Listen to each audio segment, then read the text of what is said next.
अस्सलामुअलैकुम, welcome to Pakeezah kitchen. कैसे हैं आप तमाम लोग? उम्मीद करती हूँ खैरियत से होंगे। तो ईद उल अज़हा के मौके पर ब्रेन हर घर में मौजूद होता है। जो लोग अपनी कुर्बानी करते हैं उनके पास ब्रेन होता है। तो इस ब्रेन को किस तरीके से साफ़ किया जाए और पकाया जाए जिसे खा के सबको मज़ा आ जाए, तो आज आपको वो तरीका मैं सिखाने लगी हूँ। इस ब्रेन को साफ़ करने का बहुत ही ईजी मेथड आपको सिखाऊँगी जिससे बिल्कुल क्लीन हो जाएगा। तो हमने एक ब्रेन ले लिया है बड़े साइज़ का और इसको डाल देंगे एक बॉल में। तो इसके बाद हम इसमें डालेंगे चिल वाटर। बहुत ज़्यादा आपका पानी ठंडा होना चाहिए और इतना आपने पानी डालना है कि ये इसके अंदर डिप हो जाए। तो इसको इसके अंदर 3 मिनट के लिए रख दीजिए। जब ये देखें ठंडा हो जाएगा तो उसके बाद आपने इसकी सफाई का काम शुरू करना है। तो इसको पलट लेते हैं और पलटने के बाद आपने जहाँ इसकी ब्रेन्स होती हैं छोटी छोटी सी, ये आपको नज़र आ रही हैं, ये आपने इसमें से साफ़ करनी है। तो देखें ठंडे पानी में रखने की वजह से ये कितनी आसानी से देखें इस तरह निकलती जा रही हैं। तो इसी तरीके से आपने पूरी जो इसकी ये रगें हैं ये साफ़ कर लेनी है।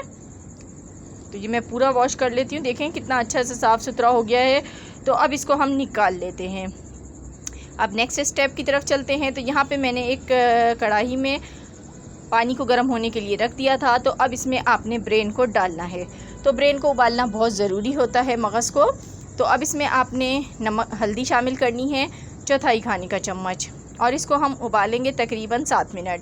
तो देखें ये अच्छी तरीके से उबल चुका है। इसको हम निकाल लेते हैं और पानी आपने फेंक देना है। तो यहाँ पे देखें मैंने इसको निकाल लिया है। तो बिल्कुल साफ़ सुथरा मज़ेदार सा मगज़ जो है यहाँ पे हमारा साफ़ हो चुका है। अब इसकी कुकिंग की तरफ चलते हैं। तो चलिए स्टार्ट करते हैं। बिस्मिल्लाहिर्रहमानिर्रहीम। एक पैन में हमने ऑयल लेना है। ऑयल इसमें थोड़ा सा ज़्यादा जाएगा तो आप हस्बे ज़रूरत डाल लीजिएगा। उसके बाद आपने 2 प्याज़ें लेनी है जिनको बिल्कुल बारीक चॉप करना है। तो किसी मशीन में डाल के, चॉपर में डाल के आपने बिल्कुल बारीक चॉप करना है। प्याज मोटी मोटी नहीं होनी चाहिए आपकी। तो ये डाल के आप इसको फ्राई करेंगे। तो यहाँ पर देखें प्याज फ्राई हो रही है। तो यहाँ आप लोगों से मेरी छोटी सी रिक्वेस्ट है, वीडियो को लाइक कर दीजिए, चैनल को सब्सक्राइब कर दीजिए, बेल कॉल नोटिफिकेशन पे कर दीजिए ताकि मेरी हर वीडियो का नोटिफिकेशन आपको मिल सके। तो देखें यहाँ पर हमारी जो प्याज है उसका कलर चेंज नहीं हुआ है, अभी थोड़ा सा बस सॉटे ही हुई है। तो हम इसके अंदर डाल रहे हैं लहसुन अदरक का पेस्ट, 1/2 खाने का चम्मच। तो ये डाल के हमने इसके साथ इसको फ्राई करना है।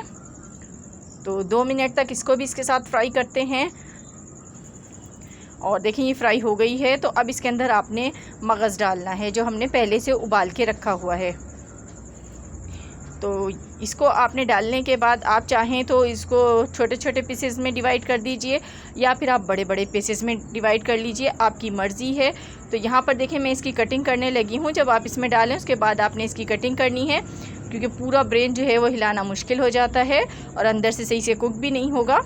तो इसको तोड़ना ज़रूरी होता है। तो इस तरह से मैं इसके पीसेस बना लूँगी और इसको अच्छी तरीके से प्याज के साथ हम थोड़ा फ्राई करेंगे ताकि इसमें जो अपनी महक है वो दूर हो जाए और बहुत ही मज़ेदार सा ये हमारा मगज़ मसाला रेडी हो। तो देखिए फ्राई हो गया। तो इसमें मैं डालूँगी टमाटर। 3 अदद टमाटर ले लीजिएगा दरमियाने साइज़ के, जिनके छिलके उतार देने हैं और उसके बाद इसमें शामिल करना है और टमाटरों के साथ इसको मिक्स कर लेते हैं। अब इसमें कुछ ड्राई स्पाइसेस जाएंगे तो नोट डाउन कीजिए। हल्दी जाएगी यहाँ 1/4 खाने का चम्मच, नमक जाएगा 1/2 खाने का चम्मच, रेड चिली पाउडर 1/2 खाने का चम्मच और धनिया पाउडर 1 खाने का चम्मच। तो नमक मिर्च अपने हिसाब से कम ज़्यादा भी आप कर सकते हैं, लेकिन जो मैंने आपको क्वांटिटी बताई है बिल्कुल परफेक्ट रहेगी। तो यहाँ पर देखें इसको इसके साथ हम मसालों को अच्छी तरीके से मिक्स कर लेंगे।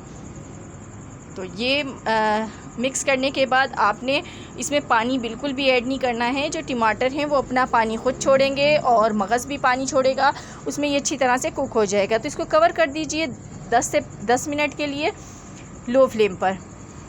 बिस्मिल्लाहिर्रहमानिर्रहीम। तो देखिए मैंने 10 मिनट के लिए इसको कवर किया था। तो आप देख सकते हैं कि टमाटरों ने अपना पानी छोड़ा है और ये कुक होना शुरू हो गया है और अच्छे से कुक भी हो गया है। तो आप इसको तोड़ लीजिए और उसके बाद इसमें आपने लास्ट में डालना है गरम मसाला पाउडर। तो 1/2 खाने के चम्मच से थोड़ा सा कम डाला है मैंने गरम मसाला पाउडर। इसको मिक्स कर लीजिए।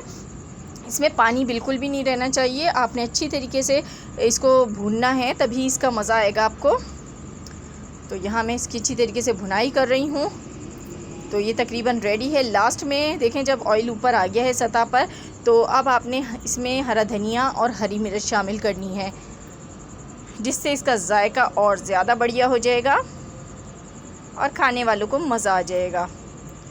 तो देखें मैंने ये दोनों चीज़ें डाल दी हैं। आपने 2-3 मिर्चें ले लेनी हैं और मिर्चें ज़्यादा तीखी ना हो, इस बात का ख्याल रखिएगा। और थोड़े से हरा धनिया लेके और कटिंग करके इसमें डाल दें।